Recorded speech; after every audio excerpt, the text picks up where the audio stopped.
David Goggins explaining how to get addicted to hard work.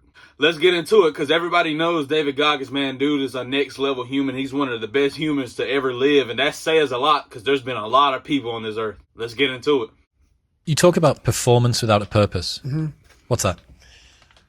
So, like, for instance, let's say you have no races. Let's say you have no classes, no nothing. There's no purpose in your life. You know, people need to have purpose to get up. They need purpose to perform. You need to get to a point in your life where there's nothing on the docket. There is no 5K. There's no I'm going to get into school to be this or that and still perform to the highest level. Because what people don't get is one day that thing's going to come up. And if you're not constantly performing without purpose, you're not going to be ready when the time comes. It's this magical thing, purpose, that we're all looking for. But what's funny about it all is that we need these things to perform. But we don't take a second to realize the purpose is always there. The purpose never leaves us, because the very purpose is you. You are always the purpose. There may be another purpose, like being a SEAL or going to college or whatever, but the main purpose in life is you. So if you wake up in the morning and you don't want to do something, you don't care enough about yourself. And that's what you need to really research is, man, why am I not doing this for myself? Because that is the number one purpose in life, is to better oneself. So that's the only purpose I fucking need. So the reason I get up every day, even though there's no race or there's no school, or there's nothing in front of me, is because I have pride in myself. But where do you go to? You wake up on a morning, it's cold, it's wet, it's dark, you've got no cartilage in your knee, you've got shitty shorts, whatever it is that's the issue today. Keep talking. You've got these problems, right? I need you to keep talking about what you were just saying. It's warm on the couch. That's Your it. missus says stay in bed. That's it. It's comfy. That's it's cozy. That's You've got it. work later on. You had an argument last night. You're slightly it. hungover. Because I know every motherfucker ain't going to do what I'm going to do. So this is how you level up. That's how you level up. I know this. He loves that stuff, man. Hey, bro's got my respect. Bro's truly a motivational person, bro. A whole bunch of people with that right there, that fires me up. That makes me fucking happy, what you just said. That brings joy to my life right there. Why? Because I know there's so many people that have the ability and just refuse to get off that couch. Refuse to study a few more hours. Refuse to go deeper, to go further. And that's where I gain the advantage. It's so easy to be great nowadays, my friend, because most people are weak. Most people don't want to go to that extra mile. Most people don't want to find that extra because it sucks. It's miserable. It's lonely. You talk about that you were kind of, lonely by yourself. I was the same way. And that used to hurt me growing up. Now I fucking thrive in that shit. That's the only place to be. Well, that was one of the things that is so surprising about growing up through difficulty. So loneliness is one example, right? Growing up as a lonely kid. What you realize is a lot of the things that you feared or hated or were embarrassed about as a child end up being the genesis of the things that you're most proud about as an adult. So the fact that you can work and thrive in solitude gives you the opportunity to be able to move to America and start a podcast, or decide to do Hell Week 3 times in a row, or it doesn't matter how long or dark the course is, you're just going to stay.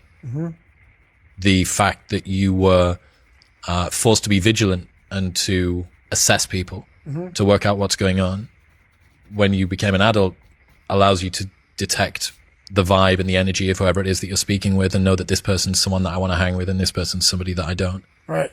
All of the things. In fact, I would go as far as to say there's not one thing in my life that I see as a pure advantage that doesn't have a dark side to it, that came about at some other point as well. Right. So one of the reasons that I spent so much time as a kid in my bedroom listening to audio tapes, because I didn't have anyone to play with, right? Only child, a little bit sort of unpopular. Right. So I'd be in my bedroom listening to audio tapes, and we go to the library every 2 weeks and we take the tapes back and we get new tapes, and I bring them and listen to them again. Right. It's not easy Man. being the one everyone counts on to keep your operation running. That's why at Grainger, we're here for you with professional-grade industrial supplies and fast delivery. Call, click Grainger.com, or just stop by. Grainger, for the ones who get it done. I'm trying to tell you. But you roll the clock forward 20 years, and I'd be in my bedroom listening to audio tapes, and we go to the library every 2 weeks, and we take the tapes back, and we get new tapes, and I bring them and listen to them again. Right. But you roll the clock forward 20 years, and what's the 2023 version of an audio tape? It's a podcast. It's a podcast. That's right.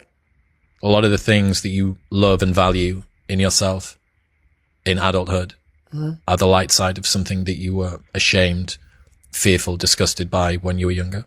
Yeah. I mean, I think that comes from overcoming. A lot of people, wonder, how did you become this? How did you become so vulnerable? How are you doing a podcast now when you were this kid? You overcame things. You fought them. And now this is what happens. This is on the other side of overcoming. You become very, very powerful when you overcome yourself. All those things you once cowered from, you were afraid of, when you face them eye to eye every day, you now become a person who has a great podcast. Let's say that there's someone listening who resonates with what you're talking about. They've been through trauma, they've been through hard times, but they keep breaking promises to themselves and they're struggling to get off the couch and they're having a pity party. How can they stop feeling sorry for themselves? That's a difficult one because you have to want it.